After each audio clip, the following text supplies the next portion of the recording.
Assalamualaikum warahmatullahi wabarakatuh. Perkenalkan, nama saya Nurfadila Sunet, NIM 201928200, angkatan 2019, Prodi Ekonomi Manajemen.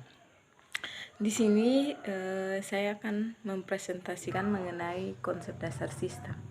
Yang pertama akan saya bahas yaitu mengenai definisi sistem, di mana terdapat dua kelompok pendekatan di dalam mendefinisikan sistem, yaitu yang menekankan pada prosedurnya dan yang menekankan pada komponen atau elemennya.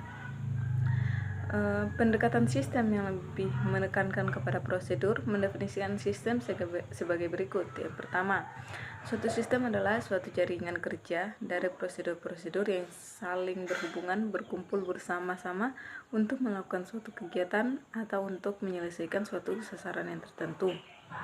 Ada 3 ahli yang mendefinisikan prosedur, yaitu sebagai berikut adalah suatu prosedur adalah urutan-urutan yang tepat dari tahapan-tahapan instruksi yang menerangkan what, apa yang harus dikerjakan. Yang kedua, who, siapa yang mengerjakannya. When, kapan dikerjakan, dan how, bagaimana mengerjakannya. Yang pembahasan kedua yaitu mengenai pendekatan sistem yang lebih menekankan pada elemen atau komponennya. Mendefinisikan sistem yaitu sistem adalah kumpulan dari elemen-elemen yang berinteraksi untuk mencapai suatu tujuan tertentu, atau sistem adalah sekumpulan elemen atau subsistem yang saling terkait atau terpadu dengan maksud untuk mencapai suatu tujuan. Kedua kelompok definisi tersebut adalah benar dan tidak bertentangan. Yang berbeda adalah cara pendekatannya, di mana yang kedua yaitu pendekatan sistem, yang merupakan kumpulan elemen-elemen atau komponen-komponen atau subsistem-subsistem yang merupakan definisi yang lebih luas. Definisi ini lebih banyak diterima karena kenyataannya suatu sistem dapat terdiri dari beberapa sistem. Pembahasan yang kedua yaitu mengenai apa itu subsistem.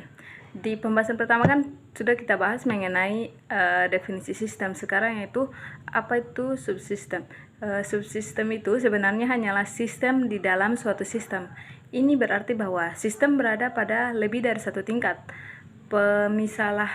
Pemisalah lainnya, mobil adalah suatu sistem yang terdiri dari sistem-sistem bawahan seperti sistem mesin, sistem badan mobil, dan sistem rangka. Masing-masing sistem ini terdiri dari sistem tingkat yang lebih rendah lagi. Misalnya, sistem mesin adalah kombinasi dari sistem karburator, sistem generator, sistem bahan bakar, dan seterusnya.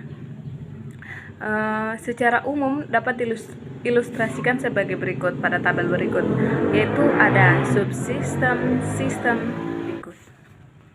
Pembahasan ketiga yaitu mengenai klasifikasi sistem, di mana terdapat 3 klasifikasi. Yang pertama, sistem abstrak dan sistem fisik, di mana pada sistem ini mengandung filsafat dan sistem komputer. Yang kedua yaitu sistem alamiah dan sistem buatan, di mana dalam sistem alamiah dan sistem buatan ini terdapat dua sistem juga, yaitu sistem tata surya dan sistem pengajian.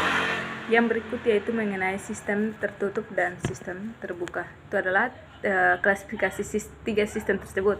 Yang berikut yaitu mengenai karakteristik sistem.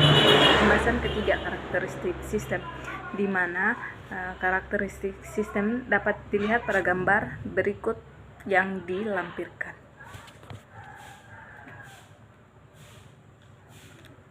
Karakteristik sistem itu ada 8 komponennya. Ada 8. Yang pertama yaitu komponen sistem, yaitu suatu sistem terdiri sejumlah komponen yang saling berinteraksi, yang artinya saling bekerja sama membentuk suatu kesatuan. Setiap sistem, tidak peduli betapapun kecilnya, selalu mengandung komponen-komponen atau subsistem-subsistem. Setiap subsistem mempunyai sifat-sifat dari sistem untuk menjalankan suatu fungsi tertentu dan mempengaruhi proses sistem secara keseluruhan. Yang kedua yaitu batas sistem atau boundary, di mana batas sistem ini merupakan daerah yang membatasi antara suatu sistem dengan sistem yang lainnya atau dengan lingkungan luarnya. Yang ketiga yaitu lingkungan luar sistem, di mana lingkungan luar dari suatu sistem adalah apapun di luar batas dari sistem yang mempengaruhi operasi sistem. Lingkungan luar sistem dapat bersifat menguntungkan dan dapat juga bersifat merugikan suatu sistem tersebut. Yang keempat yaitu penghubung atau infrasistem. Penghubung sistem merupakan media penghubung antara suatu sistem dengan subsistem lainnya. Melalui penghubung ini memungkinkan sumber-sumber daya mengalir dari suatu subsistem ke yang lainnya. Yang berikut yaitu masukan atau input sistem. Masukan sistem adalah energi yang dimasukkan ke dalam sistem. Masukan dapat berupa masukan perawatan dan juga masukan sinyal. Sinyal input adalah energi yang diproses untuk dapat dikeluarkan.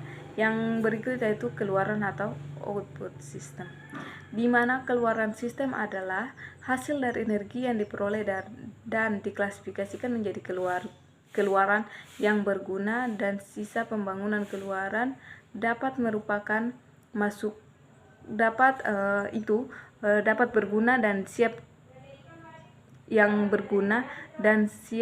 pembuangan dan sisa pembuangan.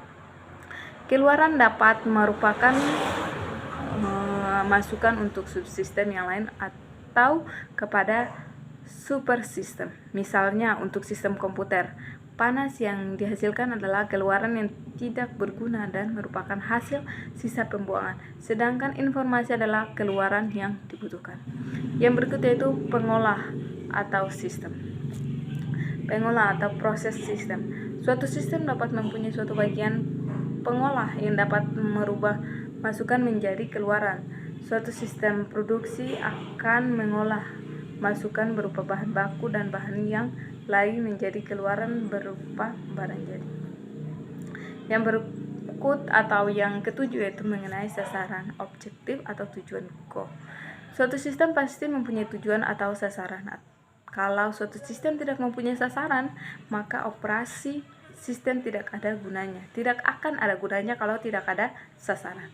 Sasaran dari sistem sangat menentukan sekali masukan yang dibutuhkan sistem dan keluaran yang akan dihasilkan sistem. Suatu sistem dikatakan berhasil bila mengenai sasaran atau tujuannya. Perbedaan suatu sasaran atau objektif atau suatu tujuan goal adalah goal biasanya dihubungkan dengan ruang lingkup yang lebih luas dan sasaran dalam ruang lingkup yang lebih sempit. Itu adalah mengenai karakteristik.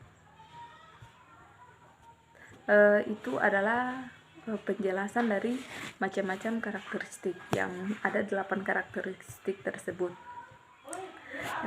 Pembahasan yang keempat atau yang terakhir yaitu diagram atau komponen sistem, di mana yang pertama tujuan. Dari tujuan menuju kepada batasan. Dari batasan lagi tingkatnya yaitu kontrol.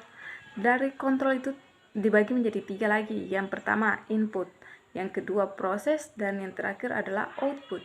Dan yang terakhir umpan balik dari tujuan-tujuan tersebut. Mungkin itu adalah pembahasan yang saya bahas dari tadi, itu mengenai konsep dasar dari sistem. Mungkin itu saja yang dapat saya sampaikan mengenai konsep dasar dari sistem. Kurang dan lebihnya saya mohon maaf. Terima kasih dan